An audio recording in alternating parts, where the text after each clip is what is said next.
we move to the next topic, the next theme, which is about our individual responsibility to be the change. When we started the Right Every Wrong Forum, there were a lot of debates about whether we should focus on corporate social responsibility, corporate governance, etc. And I said, everything starts with me. Everything starts with the individual. So we focus on individual social responsibility. And that word has gained a lot of importance today. So we have Ravi Kalra. May I request Mr. Ravi Kalra to please come up? Ravi does a lot of work. He's been showcasing and advocating huge individual social responsibility through Save Earth. And he's been doing huge work in Delhi and in India. So Ravi Kalra is going to speak about our ability as an individual to make a difference. Namaste and good afternoon to everyone. Thank you so much for giving me an opportunity to speak about my devotion. My subject today is the individual making difference. In my address, you may find I may use I and me, but let me confess that there is no self-interest, no commercial gain, and nothing for myself. It's purely for the nation and to do something to make our world a better place for better living. My journey towards the devotion started somewhere 20 years down the line.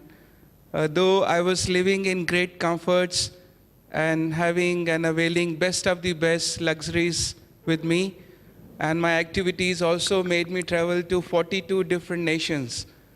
But I was striving to devote myself, as I said, to make our place and our earth a better place for living.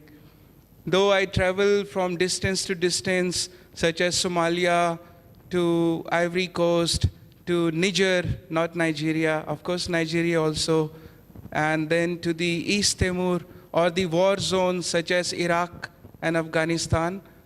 But my heart was still like a rock.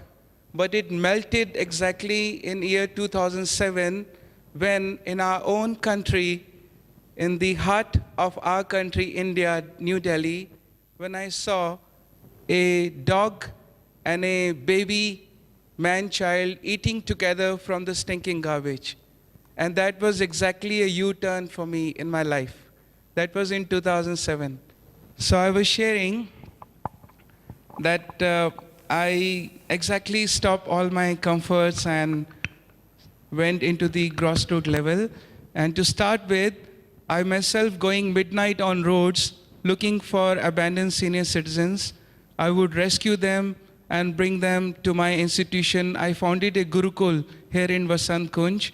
There I started offering them shelters, food, medicines, and every day-to-day life.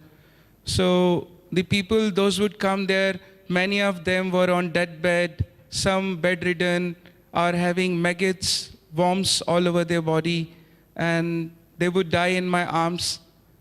And then after that, my institution started converting into a rescue center. So now we offer shelters to mentally disabled people, or like I said, people those were dying with hunger or roaming naked on streets, not the beggars.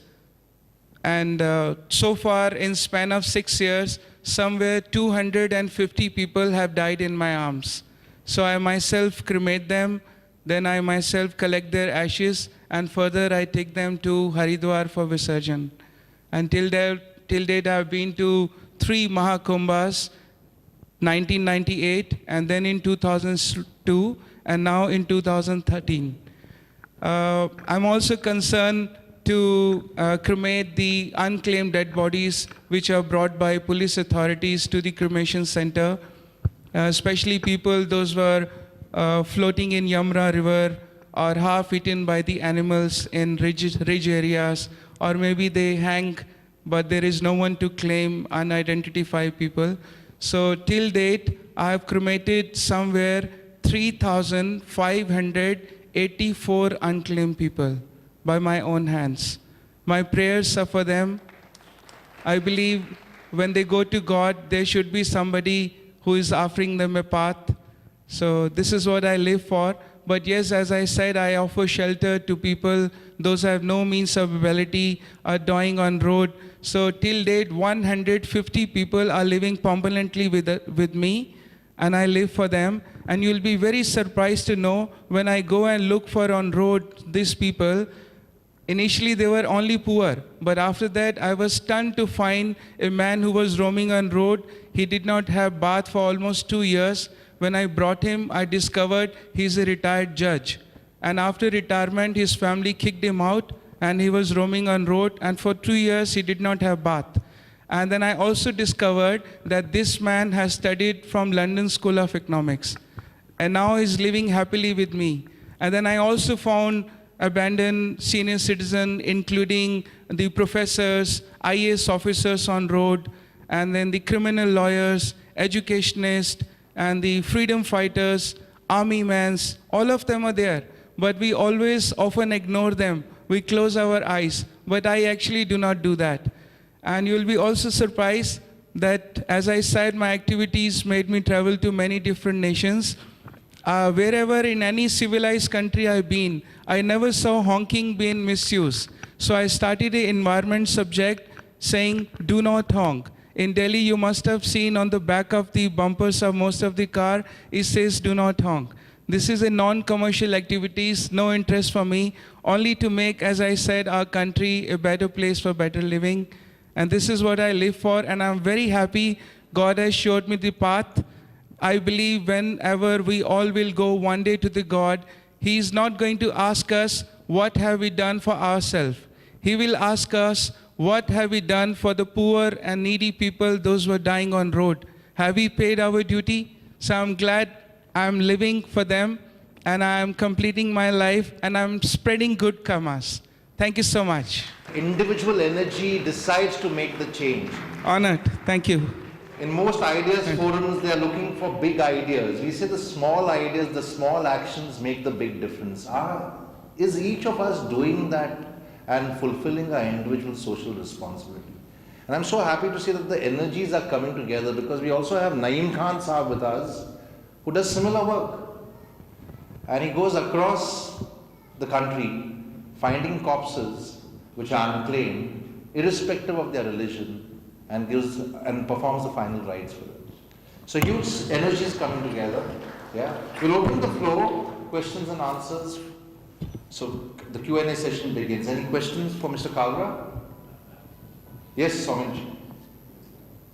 This is not a question, but a thought in my mind is that I've also seen that the aged, post their retirement, and especially with the nuclear families and the conflicts that happen in families, a lot of people are looking at home for the aged where they can really live peacefully. Is this something that because you have really moved into that direction, is it possible, or are you thinking in terms of somehow supporting and building the right communities for the aged who are not with their families or who want to sort of live their own peaceful lives? Yes, you're right. I strongly believe that such organization must exist. They must grow. People must support, and they must go on, and in our society should be accepted. And maybe if somebody start in a commercial manner, doesn't matter, because senior citizens, especially those can afford, they deserve better comfort.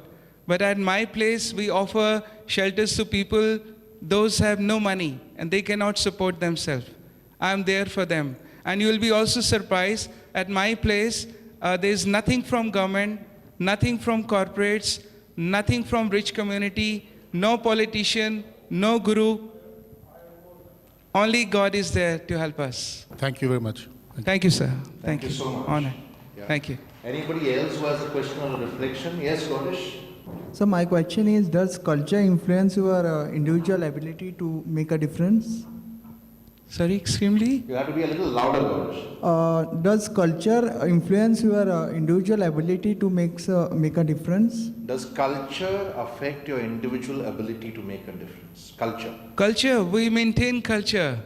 At our place, every religion is welcome. There is no bondation of caste, creed, nothing. Everyone is together. But yes, when they die, we give them respect according to their religion. This is what we maintain. And people with Those are HIV affected. They are there with us, living permanently. The rape victim girls, senior citizens, and you'll be shocked. My last thing, the last man which I rescued, though as we'll be very busy here for 3 more days, but on this coming Sunday, I'm trying to host a press conference because the last man which I rescued from road, you'll be shocked. Let me disclose. It's the first time ever I'm making a statement which may hit in the world, because the man I rescued him from road, is the first cousin roaming on Delhi roads with no amenities, is the first cousin of Lord Savraj Pol of United Kingdom. He is there with me for the last 3-4 days. Sir, thank you so much, sir. Thank you, Mr. Kalra.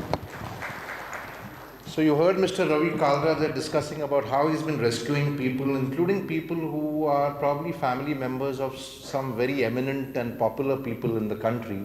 But where is the time for our poor cousins?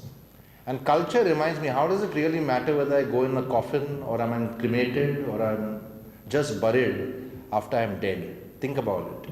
Yeah? Okay?